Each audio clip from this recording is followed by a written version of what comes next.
dudettes and dudles, my name is Sky and welcome to a ship-centered vlog. Today I am dedicating my vlog to Hollina. What, you got an opinion or something? Really? You're dedicating an entire vlog to a ship? Aren't you a little bit obsessed? I'm not obsessed with Hollina, I'm just one of the few people who actually does work with them and I think it's a great ship. Are you trying to convince me or yourself? Yes. Well, Hamilton, if you can appreciate Hollina, then you're just not gonna join the vlog. Too bad. Some birds just can't appreciate good ships. Hey, dudettes and dudles, my name is Ayla, and like I said before, I am dedicating this entire video to Hollina.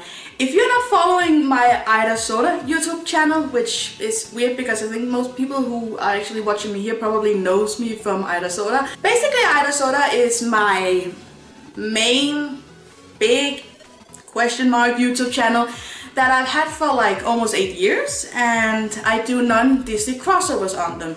And basically what non-Disney crossovers is that when a person takes different characters from different Disney and other animated movies that kind of look like Disney and put them together into crossovers and make characters that actually don't go in the same universe together in the same video and make them interact. And it's a challenging hobby, and it's a lot of fun to see how far you can actually take things and how much you can make it actually look like they're in the same scene. So you might be wondering, what makes Hollina so special that someone would actually dedicate an entire video with them?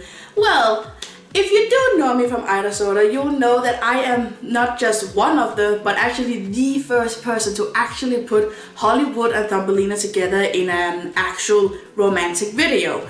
And I'm saying that having researched as much as I possibly can to find out if anyone else has done it before me. I look for fan art, I look for fan fiction, I look for fan videos, but so far I'm pretty sure that my video from the 4th of September 2016 is the very first actual Hollina video. Maybe someone else thought about it before I did, but I'm the first one who actually did something about it, so I consider myself kind of the inventor of this ship. Last week was Hollina week on Tumblr, and if you didn't know that, then I don't blame you, because last week was the first Hollina week ever. I decided to host Hollina because last week was the 2-year anniversary of my first Hollina video, and I thought it was appropriate to host a Hollina week there rather than any other week, I guess. I don't know. Within those 2 years of me shipping Hollina, I have made 31 videos, all varying in length, but all Hollina videos. Out of curiosity, I put all the Hollina videos together to see how long they were like in total, and it was almost 18 minutes. 18 minutes worth of Hollina. If you're a fan video editor, you know how long it takes just to edit a few seconds, never mind 18 minutes. That's a lot of time dedicated to a ship. Let's start off this vlog with just talking about the beginning of Hollina. On the 4th of September 2016, I uploaded the very first Hollina video ever, and little did I know that it would change my shipping heart forever. You see, when I was making this video, I was making it for an FEMSLASH studio called Devotion, and when I was about to make that video, I pretty much sat down and thought, okay, so I have this story in my head. What characters fit this story? And basically my story in that video was basically hardcore lesbian helps closeted shy lesbian girl out of the closet and out of her very, very bad relationship with a dude. I pretty much knew from the beginning I wanted Holli to be the hardcore lesbian because she was sexy, she was outgoing, she was confident, so I figured she matched the role pretty well. But I had a hard time figuring out who the shy, closeted girl should be, and I was actually considering characters like Belle first. But my biggest problem with Belle was that I thought she looked weird next to Holli. I didn't really think their animation styles worked that well together, and also Holli kind of wears very modern clothes. And Belle wears like peasant clothes, so it kind of looked weird having her be in like a club setting. I really wanted these two girls to meet each other at a club, so I wasn't gonna change that just so Belle wouldn't stick out like a sore thumb. I'm actually not really sure how I came up with choosing Thumbelina for it. I think I mostly just chose her because, well, again, she kind of fit the criteria of shy, closeted girl, and she had some good scenes that I thought worked really well for what I wanted to do. So basically, the way Hollina started was simply a, well, matching the characters with my story type of thing. I've never even thought that putting those two together would make me ship them. But my next video with them was a mashup of my 3 top FEMSLASH ships back then, which was Holli and Thumbelina, Belle and Esmeralda, and Alice and Melody. And I made this video in celebration of hitting a certain amount of subscribers, I think. I don't remember how many that was. It was below 9,000 subscribers. I know that because my 9,000 subscribers video was an actual Hollina video. Really? Now? You couldn't wait like a half hour or something? Thank you. You did that on purpose. I'm not really sure what happened since I basically from my very first Hollina video suddenly considered them to be one of my top 3 FEMSLASH OTPs. If you take a look in the description for my She's a Lady multi-FEMSLASH video, you can see that I basically say about Hollina that they are my newest FEMSLASH OTP and that I've always loved couples where one is the more innocent and kind while the other is headstrong and aggressive. That pretty much matches well with what I said earlier, that the reason I even put Holli and Lina together was because of their characteristics and not necessarily because I thought, oh, these two, they work together. It probably also helps that the second most popular video on my Ayla Soda channel is a Hollina video. And I'm pretty sure that at some point it's gonna be... I'm pretty sure it's gonna like exceed my most popular video at some point, but it hasn't happened yet. I have over the years talked a lot about Hollina on my Tumblr blog and talked a lot about the different headcanons I have, either because I randomly thought of them myself or because someone else asked about it. And I have 100% reached a point where I have basically a full-on storyline for them in what I consider to be my personal canon universe for them. I have a few different alternate universes as well, but my favorite universe of them, the canon universe, is the one I refer to as the college AU or the modern AU. I personally consider Hollina to be a ship that works better in the modern world, mostly because of Holli's occupation. I pretty much headcanon her as a stripper, mostly because that in her original movie she's not technically a stripper, but she dances a lot in very scandalous clothes, so... I mean, it's not the same thing, but I think it's enough to make this headcanon, I don't know, valid. So let's talk a little bit more about the Hollina canon universe. You might be thinking, well, if that's your favorite universe, then how many videos have you actually made that are in that universe? Not as many as I would like, but that is going to change at some point because I have a full-blown series planned just with Hollina and their story. I'm planning to write the same story as a fanfiction, and the fanfiction is probably gonna come out sooner, but I'm also planning to make a trailer for the fanfiction with an actual video. Neither the fanfiction nor the video has been started yet because I have so many other things I need to do. The busy life of an editor and real life person. One of the first videos that I made that was actually set in the main Hollina universe is Loving You Is What I Was Trying to Do. The video focuses on Lina's reaction to Holli working at the strip club. At this point in Hollina's storyline, Lina has reached that wonderful point where she is definitely falling more and more for Holli, but they're still at that point where they don't fully trust each other. This particular video shows one of their many breakups before they actually figure out how to be together and before Lina feels more confident being with Holli and before Holli feels more confident just being herself. The next video that I made that was set in the main universe as well is the one called You Let Me Violate You. This was supposed to show the way that Lina and Holli actually meet each other for the first time. Holli being a stripper at the strip club that Lina's friends May and Anastasia take her to in celebration of her turning 18 years old. Later on though, I changed that to making it a celebration of Lina going off to college. The video basically shows Lina immediately being attracted to Holli and Holli having a bit of a fondness for her as well. They dance, they drink, they have a lot of fun, and by the end of the night Holli invites Lina back to her place, and I basically explained this as Lina losing her virginity to Holli. Now the next video that could be set in the main story is the Kissing Begins video, which also includes Jim.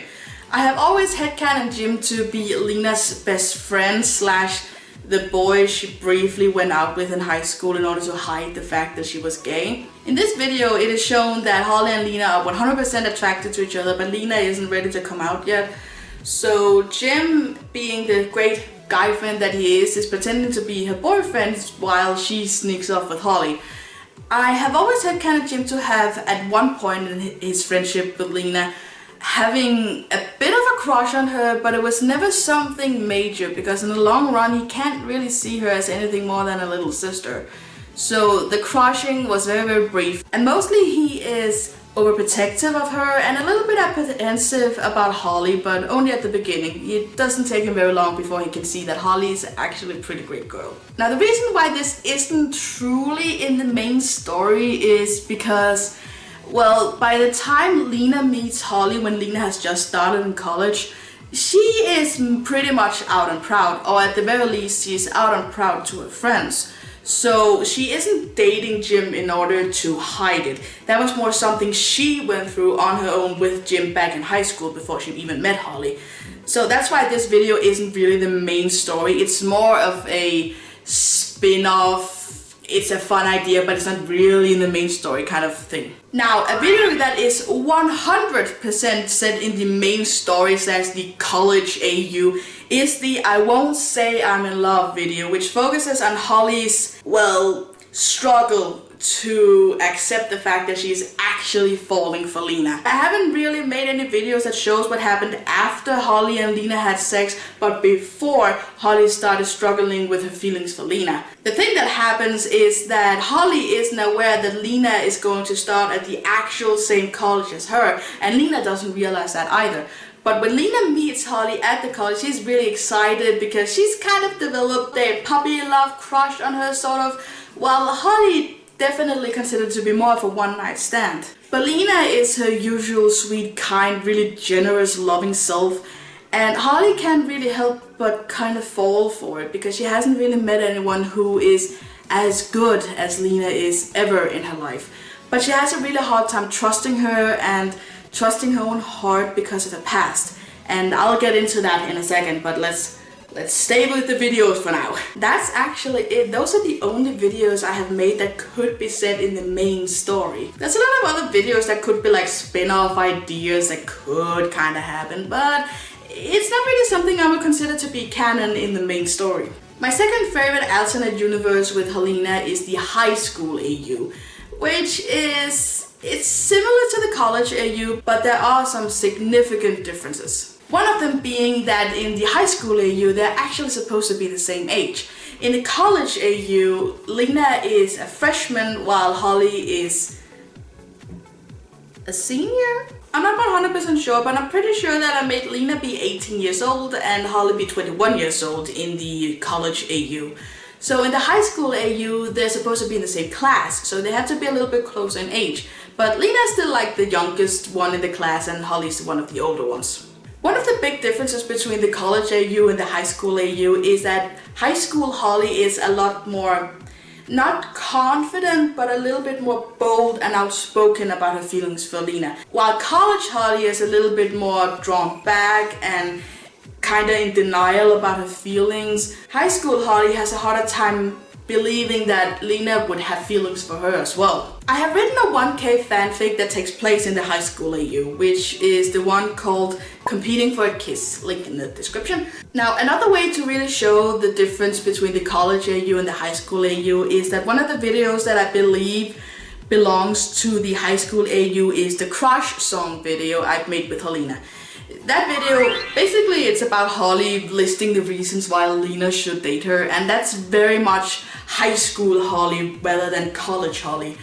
Because while college Holli is bold and outspoken and kind of rude and blunt in her actions, high school Holli is it in a very different way. College Holli is, again, I consider the college AU to be the main story, which means that the absolute majority of my headcanons with Holli goes into the college AU, while there's a few differences in the high school AU. Something high school Holli would do is definitely the thing she does in the crush song, which is listing all the reasons why Lina should date her, which you would never do in the college AU. I'm not saying that college Holli in comparison to high school Holli has less self-esteem or self-worth or confidence, but she is a little bit more careful with the way she feels about Lina, while high school Holli is a lot more out there. Speaking of alternate universes, I want to just talk about the different kinds that have also kind of appeared over the years, either through videos or through, I don't know, random headcanons and questions on Tumblr. Question time! Before I started recording this video, I asked you guys if there was anything Hollina related you wanted me to talk about. So, to end off this video, I'm gonna go through the questions and answer those that I haven't already answered. By Rio, she's got like 5 fucking questions here, oh my god. What was it about Holli and Lina that you liked so much that you thought about shipping them? Well, like I said earlier, I didn't really start shipping them from the beginning. It was more a matter of, oh, I need to find 2 characters that match this story that I want to portray kind of thing.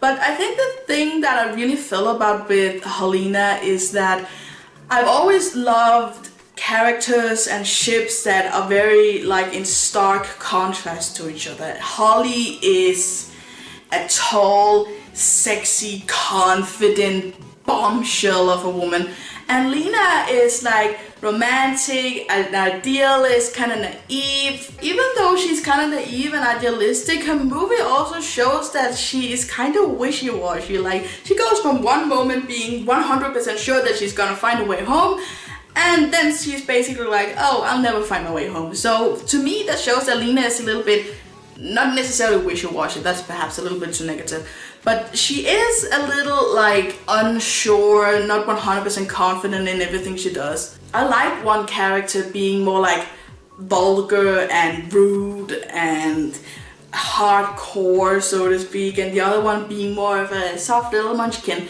I've just always been drawn to ships where they are very, very different from each other, rather than ships where they're very, very alike.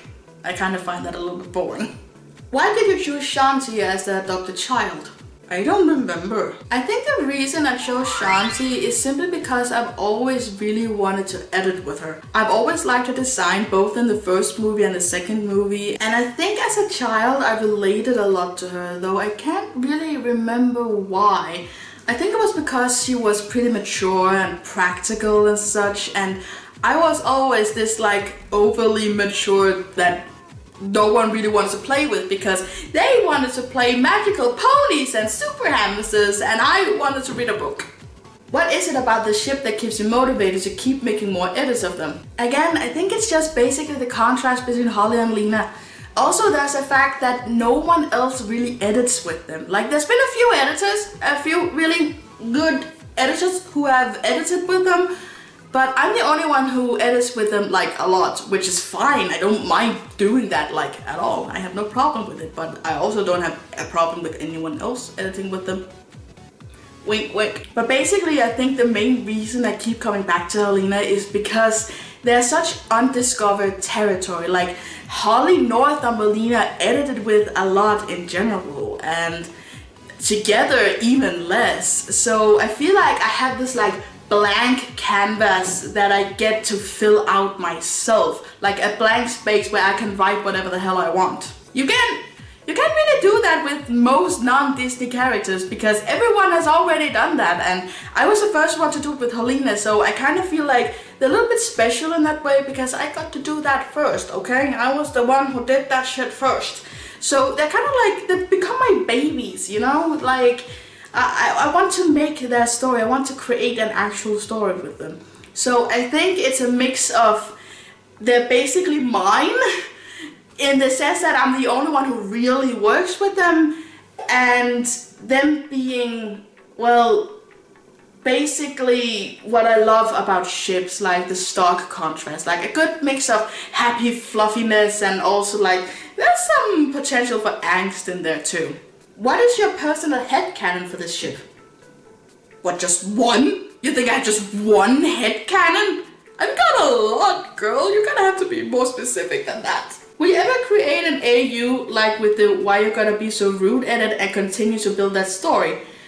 That reminds me, I haven't actually talked about that video, have I? Basically, that video takes place in a completely different AU, which is basically a country AU, I guess. You could argue that the best thing that's ever been mine video kinda goes into the country AU, but at the same time it could also be the main story AU and the high school AU, so that video was a little bit like versatile, open for interpretation. You can shove it into whatever AU you think it matches with. But it's not really a universe I'm planning on working that much with, because to me it was more like, okay, this is like its own independent story. I don't really consider it to be canon for Holli and Lina, though I did like the story, but it was more like an independent story rather than something I would consider to be a Hollina AU. But whether I will create another AU like that, that's, you know, that's the main story I talked about a lot already.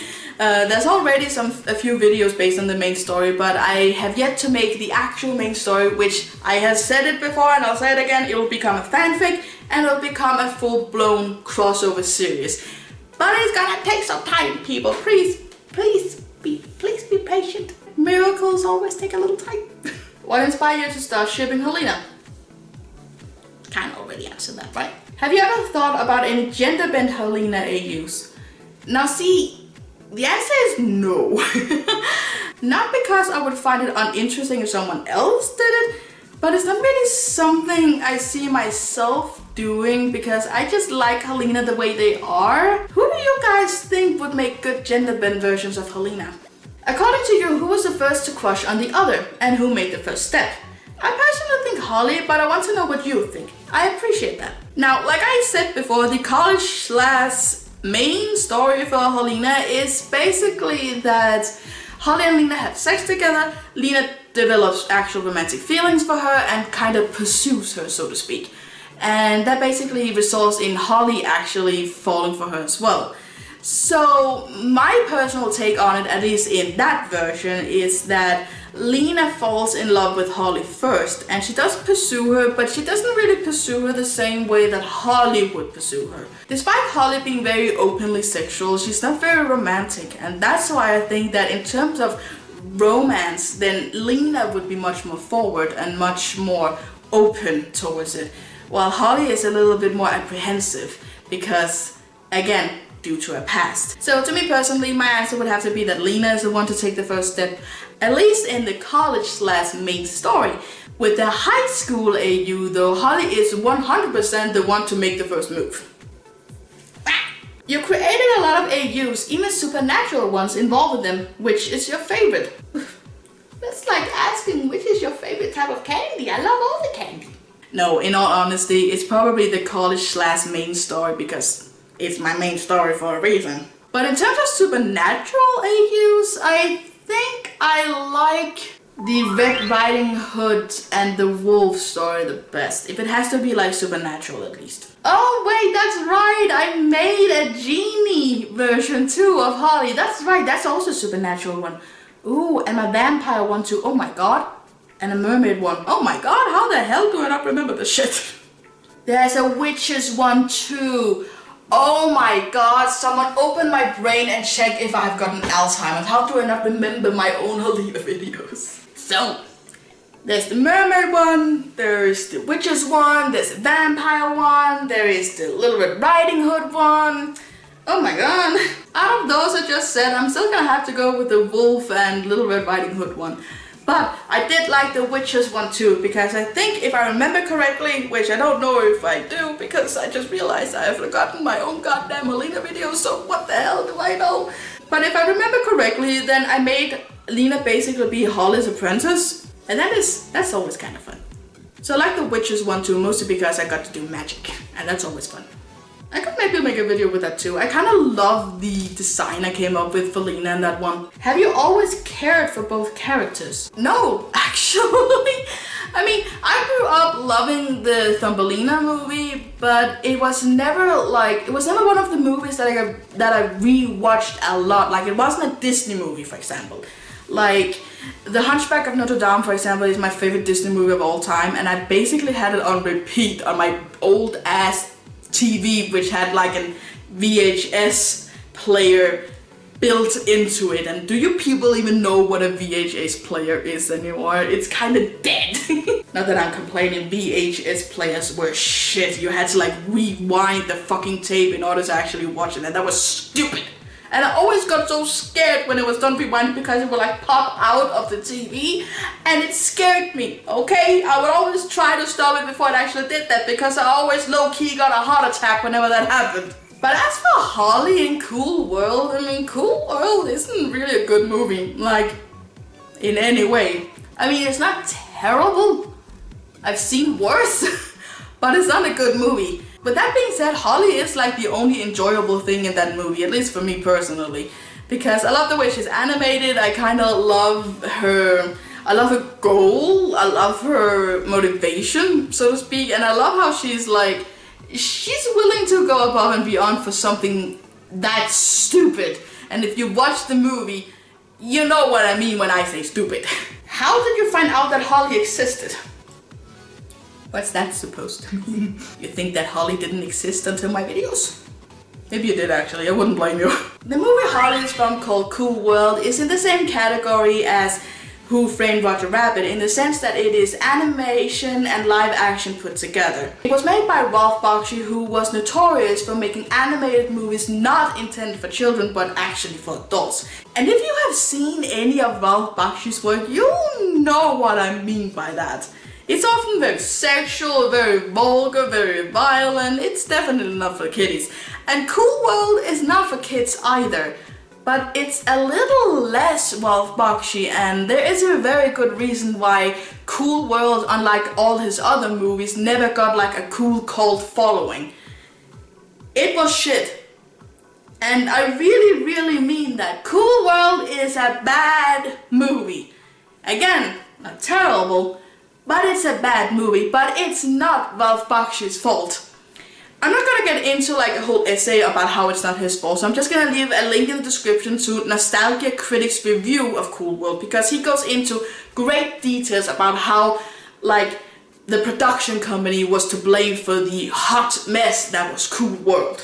But in terms of how I came to know that Holli even existed was, well, through crossover videos. I don't remember the first video I saw with Holli because it was like back when I was just a wee little teenager who was just getting into crossover videos. So I basically got to know Holli through crossover videos, the same way that I think maybe a lot of you guys have gotten to know Holli through some crossover videos, maybe even my crossover videos. And then through that I decided to watch the movie, and if I remember correctly, the first time I watched it, I kind of stopped in the middle of it because I was just so confused.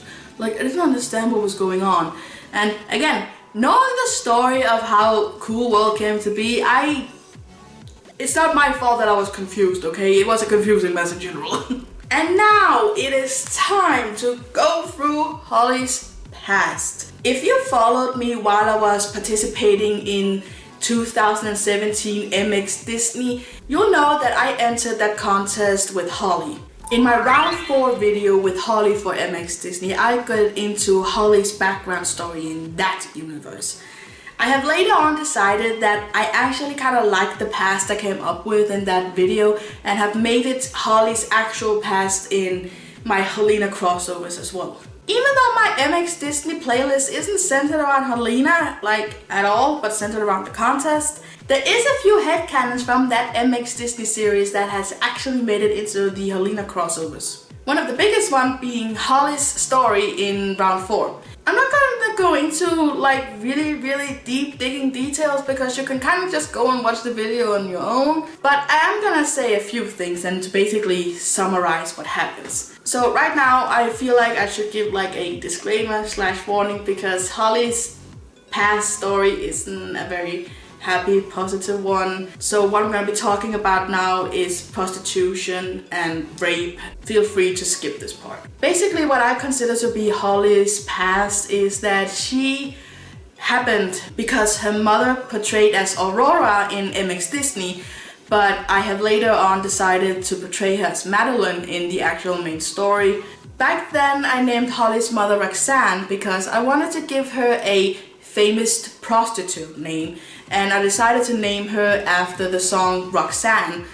But I have later on decided to rename her as Nancy. So even though she's portrayed as Aurora and named Roxanne in MX Disney, today I would portray her as Madeline with the name Nancy in reference to Nancy from Oliver Twist. She was a stripper who worked at Tenderloins, the same strip club that Holli will work in when she's an adult.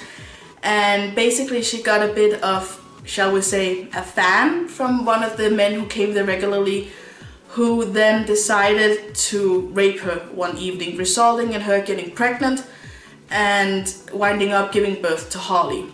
As Holli grows older, she looks more and more like the man who raped her mother, and when she's 7 years old, her mother can't take it anymore and commits suicide. This results in Holli being put up for adoption at Morningside Orphanage. This results in Holli being put up for adoption by the other strippers, meaning the other people that knew Nancy, her mother, because they wanted her to have as happy and a normal life as possible. Holli ends up spending 3 years in the orphanage before the people at the strip club finally understands that no one is going to adopt her, mostly because of the way she came to be and her story. When Nancy committed suicide, it was a very big deal and it created a lot of stir. Through that, the people at Tenderloins, the strippers, the manager, the bartender, everyone who worked there, they all decided that this was never going to happen again, and it was treated like a true tragedy. But even though a lot of people felt sorry for Holli and wanted to help her, no one really wanted to actually take care of her. The people at Tenderloins did love her and care for her and had helped Nancy as much as they could, but in the long run, Nancy wasn't a very emotionally or mentally strong person to begin with, so this was basically her cracking point.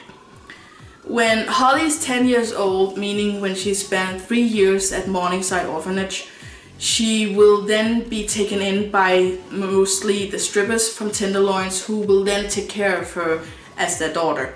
It isn't a few specific strippers who take care of her, it is everyone at Tenderloins who decides they want to take her in and take care of her. In terms of Holli's feelings towards her mother, she never truly resents her as much as she just questions how everything even happened. Naturally, Holli will go through this feeling of, I killed my mother, everything is my fault, and she will go through resentment towards her mother while also feeling very sympathetic towards her, but mostly she will go through a lot of confusion and a lot of questioning and, well, how much she's actually worth as a human being. As a teenager, Holli will slowly but surely start to strip at the Tenderloins, and even though that technically is illegal, the Tenderloins are known in the towns for being one of the happiest strip clubs in the world, and not just because of the actual stripping, but because they take care of each other a lot. And Holli definitely does grow up feeling loved. So despite of her mother's actions and her father's actions, she does grow up to be a fairly confident, happy young woman. It just takes a long time before she gets to that. When she's a teenager, she will, in memory of her mother, start coloring her hair blonde. Growing up, her hair is more like a dirty blonde, light brunette type of color, which is basically a mix of her mother's blonde hair and her father's brown hair. But Holli will start dyeing it blonde when she's a teenager, and she will continue to dye it blonde through the rest of her life, in memory of her mother. When it's time for Holli to go to college, she continues to come back to Tenderloins for work and to see the people there that she loves. The college isn't very far from Tenderloins, so it's very easy for her to come there and work there. And when Holli is in her junior year of college, that's when she meets Lina, and will basically be put in one situation after another where she has to question herself and wonder what she's capable of, and most importantly, whether she can actually make someone like Lina happy. Because Holli will for a long time consider Lina to be so idealistic that she thinks she's very weak and easy to hurt.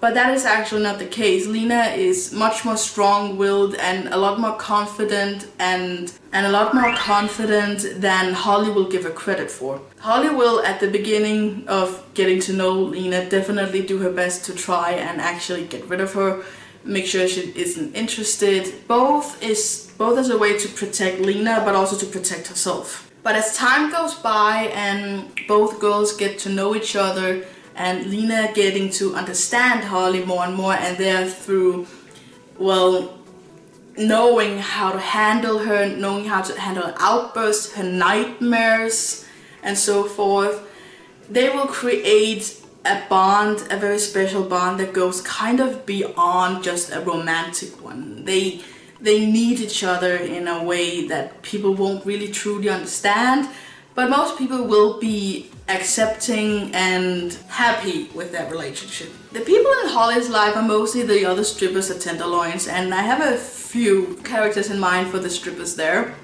But mostly it will be the people in Lina's life who will be questioning their relationship a little bit, which I think personally makes sense, because Holli will be, you know, she'll be a stripper, she will be smoking, she will be drinking a lot, and she will be kind of famous in the town for being, well, easy and kind of mean-spirited and in general not good company. So it will take some time before they are truly accepted by the people around them, mostly Lina's friends and Lina's mother, while the strippers at Tenderloins will be very, very happy with Lina and basically just adore her with all their might.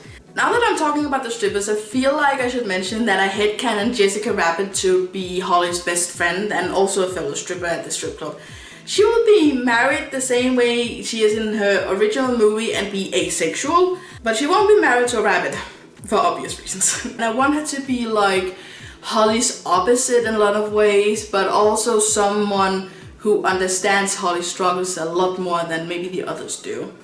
And she will be a big help for Lina and Holli to understand each other and get together. A much bigger help than Lina's friends will. So both Holli and Lina will have people in their lives who will be questioning, but also helping them to actually get together, understand each other, and have a happy, healthy relationship. But in the long run, it will be thanks to both of them on their own as individuals. And I just realized how cheesy and preachy this kind of became already. Wow, okay, we kind of went from happy talks about videos and AUs and stories to that depressing shit called Holli's past, and now I'm sitting here being cheesy and corny. I think I should end this video here. So that's basically what I wanted to talk about with Hollina. I hope it has maybe made some people understand why I ship them as much as I do, and made people who already ship them more, or I don't know. I hope maybe I entertained you just a little bit. It's a bit of a different video than I would usually make here on this channel, but I think it was appropriate to make a video dedicated to Hollina in celebration of Hollina Week. So thank you guys for watching. I hope you enjoyed, and I'll see you later. See ya!